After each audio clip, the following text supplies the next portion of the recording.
You're doing this Tony time. Tell me a little bit about the passion, the drive behind doing this, and what you're seeking to provide to those who would join in these conversations. I'm seeking to provide a space, Yeah. really a safe space where patient experience leaders, quality leaders, safety leaders can all get in the same, virtual room Hmm. and actually share ideas and the what abouts and have you tried and, some of the, well, we did try this and it did not work and be able to really collaborate. Hopefully, Mm-hmm. walk away with a few new friends that they Mm-hmm. can stay in contact with outside of Tony Time, even. But that's really the purpose, the collaboration, the networking, the creating the synergies where we can do better together. Yeah. Yeah. I was talking with Ellen Franz yesterday. The organization she's joined, they are pulling on her. They are so invested in experience and they are fully integrated safety, quality, and experience. I love that. Yeah, and it's the leaders that have said, of course this is, and she'll be at Barrel next week. So I hope the two of you Ah, connect. okay. Yes, I hope we do too. But I'm curious, as you've done this work, because you've worked across the country, how often are you seeing that true integration, and what do you see when it is integrated?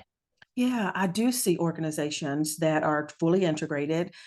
Fewer are fully integrated. And many times I'll see where maybe there is a physician or clinical leader who Mm, might be in that, maybe it's a chief quality role, maybe it's the chief experience role. And then the VPs roll up under, this one leader. mm, And then truly your strategic plan is all designed together. Goal alignment, to me, that's the ideal. When your plan is that level of integration, the mm, goals are that level of integration, and then the behaviors are also that level mm, of integration.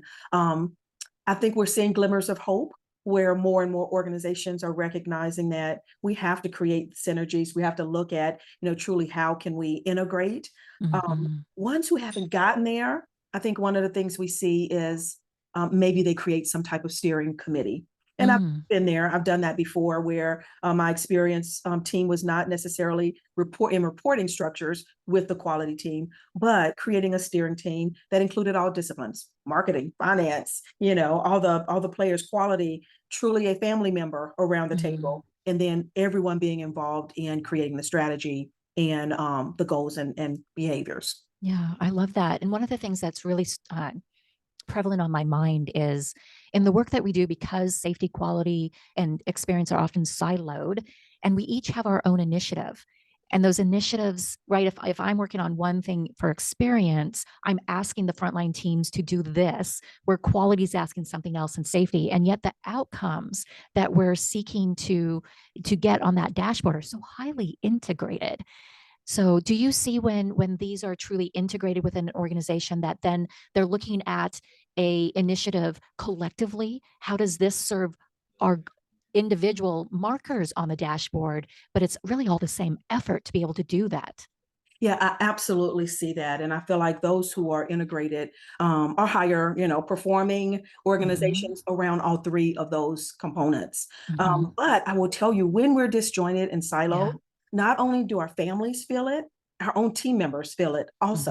Hmm. Hmm. And so we owe it to ourselves and to them to really collaborate. And I like to say, bundle the work as much Yeah. as possible. Yeah. And so maybe we as experienced leaders, we're looking at purposeful rounding, intentional rounding, whatever people may decide to call that. Right.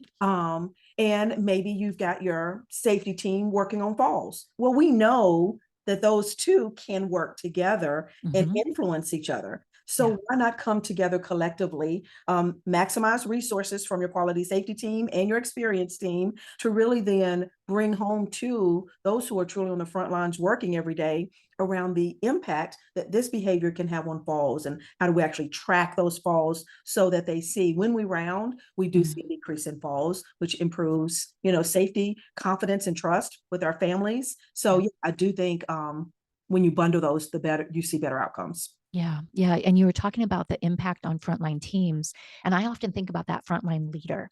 I was Mhm. talking with somebody yesterday who's developing a leader development type program for frontline nurse leaders, which is great. He wants to develop it and have it as a free offering. Love that. perfect. Mhm. And he already had 25 different buckets listed. And in each one of those buckets would be a few other sub items. Our frontline leaders are overwhelmed. And Yes. especially so many of the frontline leaders are new leaders.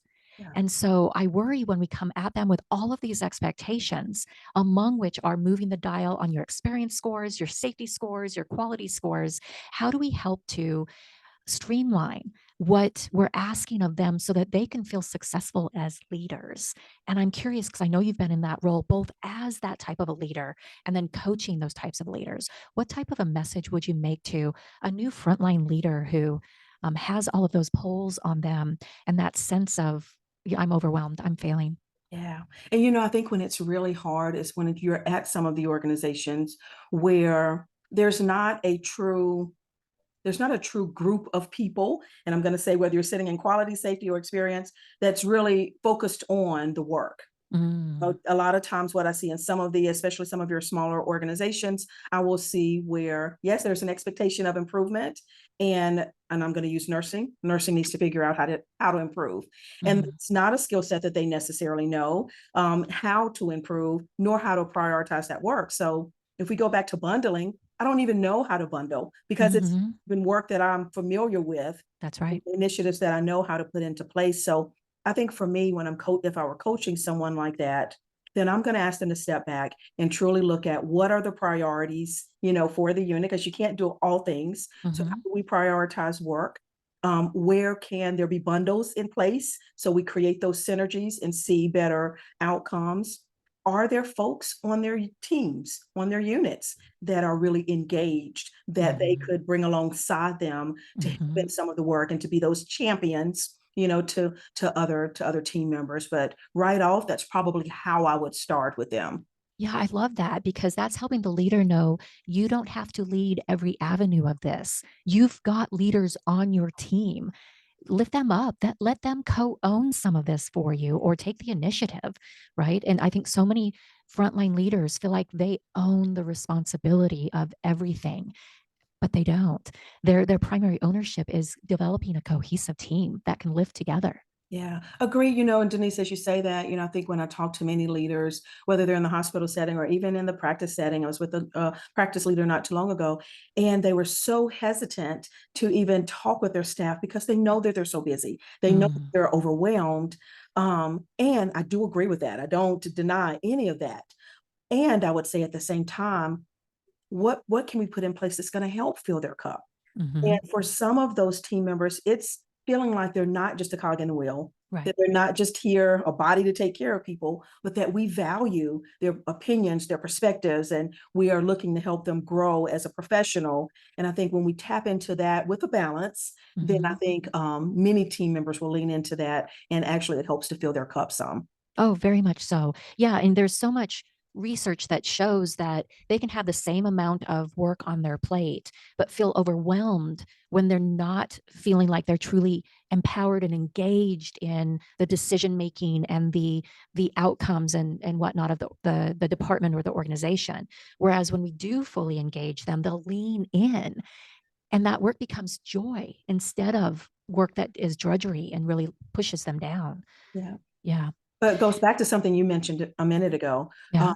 When you have newer leaders, many Hmm. of them don't have that skill set themselves. Hmm. That's Many of right. them come from a place of, I'm on the unit, I've got my patient assignment, I'm doing the things, That's right. bringing that into now being a manager, which is a different skill set. Very different. So really, we have to help grow them around how do they develop professionally so that they can professionally develop, their own Right. team members. Right, right. It's one of the reasons why I say leadership development shouldn't only be for somebody in a leadership role. It should be one because those skills are useful regardless of the role you play within an organization. And by developing while they're a frontline nurse or other, we're enabling them to be prepared for and ready to step into that different level of role or and I hate to even say level because levels make it's I'm higher than you, but instead I have different responsibilities I now own as a part of this team. Yeah. And so how do we prepare them for those and not just the management, which means making a staffing list or managing the budget, but that cohesiveness of team and empowering. And I think those are the more important skills in that role as a manager leader. And those are the leadership skills that we take not only into our professional lives, but they also impact our personal, our personal lives Indeed. also. Indeed, indeed. I know Sue Tetzlaff, and I just appreciate the work that she's doing. And she talks about, kind of going back to that patient experience, quality, safety. She talks about when we focus on those pillars, growth and finance follow. But when we weigh heavily on the growth and finance side, which is often cutting costs, then we sacrifice experience, safety, quality, and ultimately we're never getting where we want to go. I'm curious about your thoughts on what Sue shares and then your experience with that yourself. Yeah, so Sue and I've had many conversations, and I could not agree more.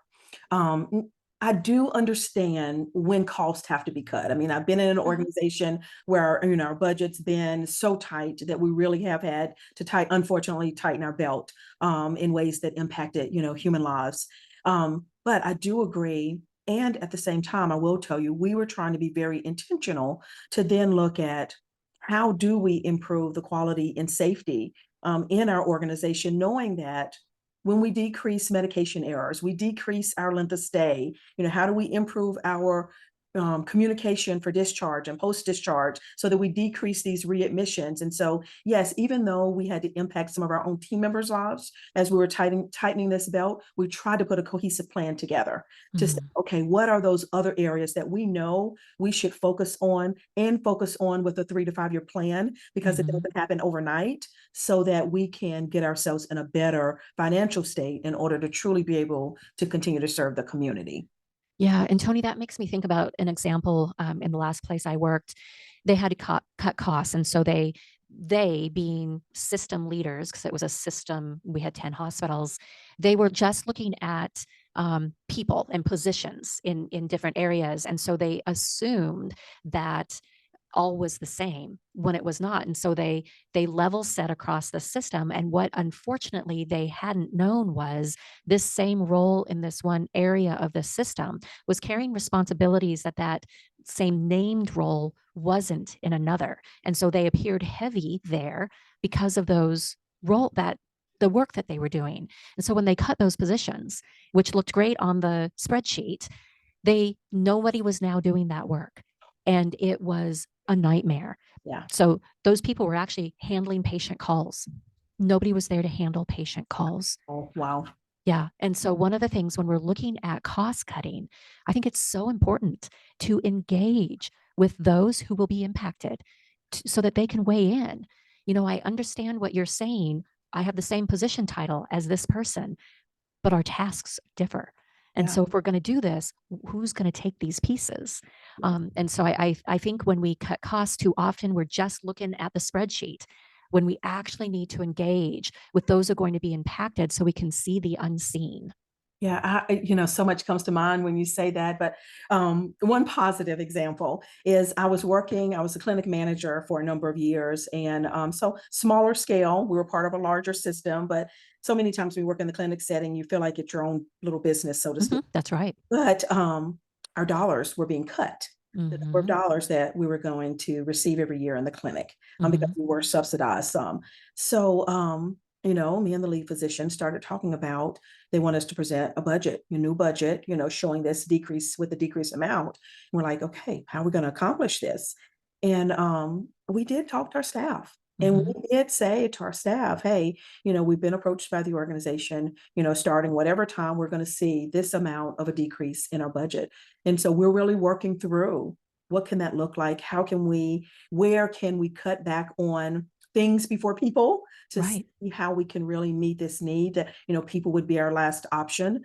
And, Hmm. we want to hear from you guys. We want suggestions from you. So, it ended up being a more collaborative process. And Hmm. we had a couple folks that we cut back to half time versus, full time, which is what Hmm. they had been. Still, there was no surprise for people. There was still this level of camaraderie and trust Hmm. because they knew we'd been as transparent as we could be, Yeah. as we were allowed to be. Now, on the other hand, I worked at a large system one time. This has been several years ago. And one of the larger consulting companies had come in to really talk about there were buckets of targeted dollar amounts to be decreased. Mm-hmm. And no one, the buckets didn't talk to each other.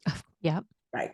And I think some of that, the perspective of those of us, many of us in the system, was that it was planned that way because you could get more of the dollar impact if you don't kind of have those conversations around, just as you said, but who's going to do this work? Right. And so I happened to be on one of the calls, and one of the cuts was around EVS. Well, your support professionals are huge in your system.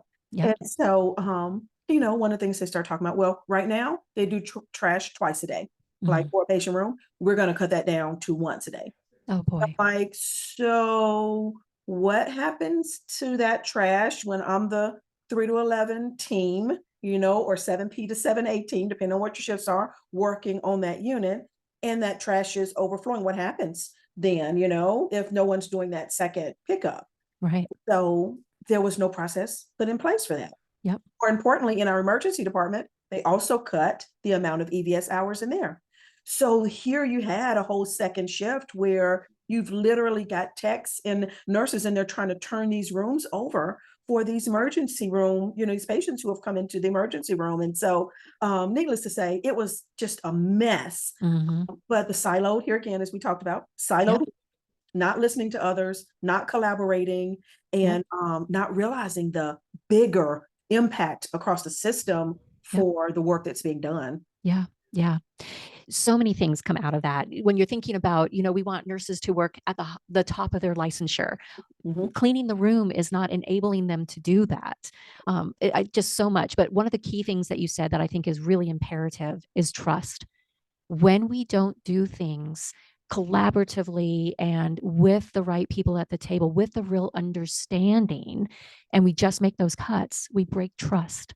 Yeah. And when we do that over and over again, which I've seen in healthcare, it is really hard, if not impossible, to regain that trust. Yeah, I agree. And I think in some ways, so I've not worked outside of industry, not since my younger days when I worked at McDonald's, but when I hear from folks who work in other industries, automotive industry, some of these other industries, they talk about, kind of yearly, you get these cuts in staff. Mm-hmm. It's kind of brutal. And I feel like in some ways we have adopted that Mm-hmm. that model Yep. instead of that model of compassion. Not saying that the work doesn't need to be done. I don't think either of us are trying to say that. Sometimes it is what's necessary in the system, but how can we show compassion even through that kind of experience so Mm-hmm. that people leave with their dignity, and they leave with trust in trust and integrity. Yeah. And Toni, I think you and I could talk for a long period of time, but I'm looking at the clock. I'm going to go ahead and end us there. But this was delightful.